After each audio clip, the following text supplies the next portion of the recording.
Merhaba arkadaşlar. Şimdi 5. sınıf matematik dersi Doğal Sayılarla Zamanı Ölçme-2 testinin 12. sorusunu çözeceğiz. Sorumuz şöyledir. Bir çocuk birinci günde 2 saat 45 dakika 50 saniye ders çalışmıştır. İkinci gün birinci günden 1 saat 49 dakika 56 saniye az ders çalıştığına göre 2 günde toplam ders çalıştığı süre aşağıdakilerden hangisidir? Birinci günde 2 saat 45 dakika 50 saniye ders çalışmıştır. İkinci gün bundan 1 saat 49 dakika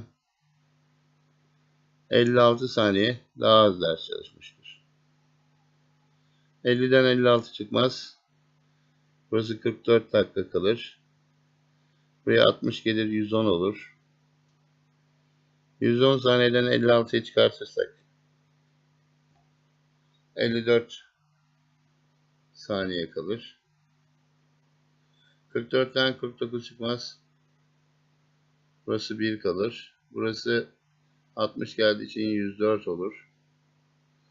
104'ten 49'u çıkardığımız zaman 55 dakika kalır. Birden 1 çıkar 0 kalır.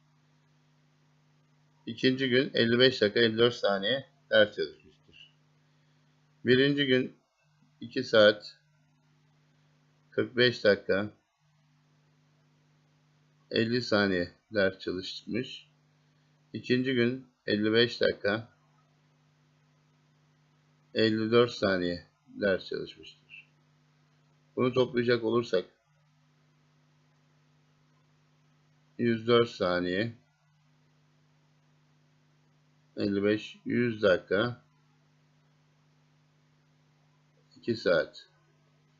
104 olamayacağına göre 60 çıkartırız. 44 saniye. Buraya 1 geçer. 101 dakika olamayacağına göre 60 çıkartırız. 41 dakika. Buradan buraya 1 saat geçer. 2 bir daha 3 saat. 3 saat 41 dakika 44 saniye. Sorumuzun doğru cevabı A şıkkıdır. Derslerinizde başarılar dilerim.